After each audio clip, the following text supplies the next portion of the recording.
Hi friends, welcome back to our channel. ఈరోజు నేను పర్ఫెక్ట్గా గులాబ్ జామున్ ఎలా ప్రిపేర్ చేసుకోవాలో చూపించేస్తాను. మీరు ఫస్ట్ టైం ట్రై చేసినా కానీ ఒక్కసారి నేను చూపించినట్లు ట్రై చేయండి. మీరు ఎన్ని గులాబ్ జాములు చేసినా కానీ ఎక్కడ విరగకుండా చాలా జ్యూసీగా అయితే వస్తాయి.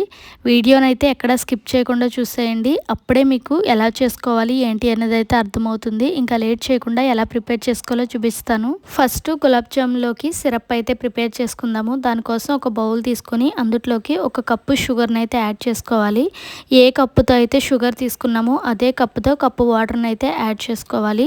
ఇలా వాటర్ వేసేసుకున్నాక స్టవ్ మీద పెట్టుకొని ఒక 5 మినిట్స్ పాటు లో ఫ్లేమ్లోనే షుగర్ అంతా కరిగే వరకు అయితే కలుపుకోవాలి. 5 మినిట్స్కి చూస్తే షుగర్ అంతా కూడా మెల్ట్ అయిపోయి కొంచెం కలర్ అయితే చేంజ్ అవుతుంది. ఇప్పుడు అందులోకి కొంచెం ఇలాచీని వేసేసుకొని ఇంకొక 2 మినిట్స్ పాటు ఉంచుకొని స్టవ్ అనేది ఆపేసుకోవడమే. ఈ షుగర్ సిరప్ అనేది షుగర్ కరిగితే సరిపోతుంది. మరీ తీగపాకంలో వస్తే గులాబ్ జామున్కి అస్సలు బాగోదనమాట. ఇలాగా మనకి చూస్తే కొంచెం పట్టుకొని జిగురుగా అయితే వస్తుందనమాట. అలా వస్తే మనకి షుగర్ సిరప్ అనేది కరెక్ట్గా ఉన్నట్టు. ఇంకా దాన్ని స్టవ్ అనేది ఆపేసుకొని పూర్తిగా చల్లారే వరకు అయితే పక్కన పెట్టేసుకోవాలి. ఇప్పుడు ఇంకా గులాబ్ జామున్ అయితే ప్రిపేర్ చేసుకుందాము. దానికోసం ఇన్స్టెంట్ గులాబ్ జామ్ మిక్స్ తీసుకొని ఒక బౌల్లోకి వేసేసుకోవాలి. ఇలా వేసేసుకున్నాక అందులోకి మెయిన్ ఇంగ్రీడియంట్గా పచ్చి పాలను అయితే యాడ్ చేసుకోవాలన్నమాట. వాటర్తో చేసుకునే దానికన్నా ఇలా పాలు వేసుకొని చేసుకోవడం వల్ల చాలా సాఫ్ట్గా అయితే గులాబ్ జామున్ అనేది వస్తుంది. మీరు ఎప్పుడు ట్రై చేసినా కానీ ఈ విధంగా పాలు వేసుకొని అయితే మిక్స్ చేసుకోండి. చాలా టేస్టీగా అయితే వస్తాయి అన్నమాట.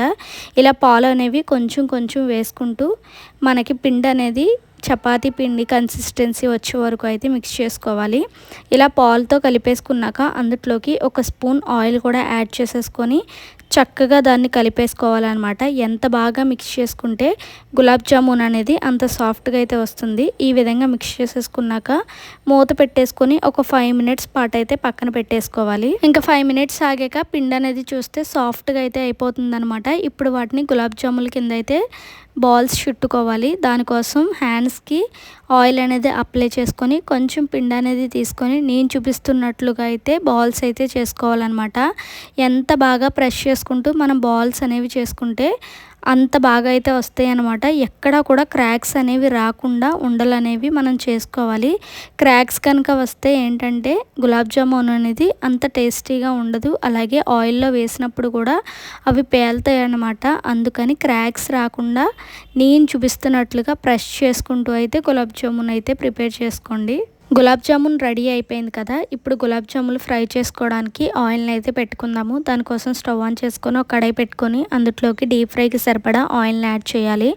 ఆయిల్ హీట్ అయ్యాక లో ఫ్లేమ్లో పెట్టుకొని ముందుగా మనం చేసుకున్న గులాబ్ జామ్ బాల్స్ని అయితే నేను చూపిస్తున్నట్లుగా ఒకదాని తర్వాత ఒకటైతే వేసేసుకోవాలి.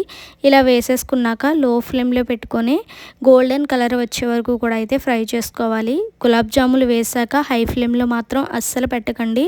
హై ఫ్లేమ్లో పెట్టడం వల్ల కలర్ అనేది వస్తుంది కానీ లోపల వరకు వెళ్ళి ఫ్రై అవ్వదు. అలా ఫ్రై అవ్వకపోతే కనుక లోపలంతా పిండిలాగా ఉంటుంది.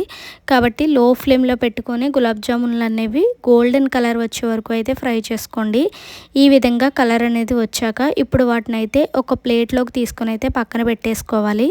ఇంకా మిగతా బాల్స్ కూడా సేమ్ ఇదే ప్రాసెస్లో లో ఫ్లేమ్లో పెట్టుకొని అయితే ఫ్రై చేసేసుకోవాలి. ఈ విధంగా ఫ్రై చేసేసుకున్నాక వీటిని అన్నిటిని ఒక ప్లేట్లోకి వేసుకొని అయితే పక్కన పెట్టేసుకోవాలి. ఇప్పుడు ఇంకా ఈ బాల్స్ అన్నిటిని ముందుగా మనం ప్రిపేర్ చేసి పెట్టుకున్న షుగర్ సిరప్లో అయితే వేసేసుకొని ఒకసారి గరిటెతో బాగా మిక్స్ చేసేసుకొని ఒక 1/2 అవర్ పాటు మూత పెట్టుకొని అయితే పక్కన పెట్టేసుకోవాలి. ఇంకా 1/2 అవర్ తర్వాత మూత అనేది ఓపెన్ చేసి చూస్తే ఆ బాల్స్ అన్నీ కూడా చక్కగా షుగర్ సిరప్ అనేది పీల్చుకొని చక్కగా గులాబ్ జామున్ అయితే మనకు రెడీ అయిపోతుంది అనమాట. ఇప్పుడు వాటిని చక్కగా బౌల్లోకి వేసేసుకొని సర్వ్ చేసేసుకుంటే ఎంతో టేస్టీగా జ్యూసీగా ఉండే గులాబ్ జామున్ అయితే రెడీ ఫ్రెండ్స్. మరి మీరు కూడా ఒకసారి నేను చూపించినట్లయితే ట్రై చేయండి. ట్రై చేసి ఎలా వచ్చింది ఏంటి అనేది నాకు కింద కామెంట్ సెక్షన్లో కామెంట్ చేసేయండి.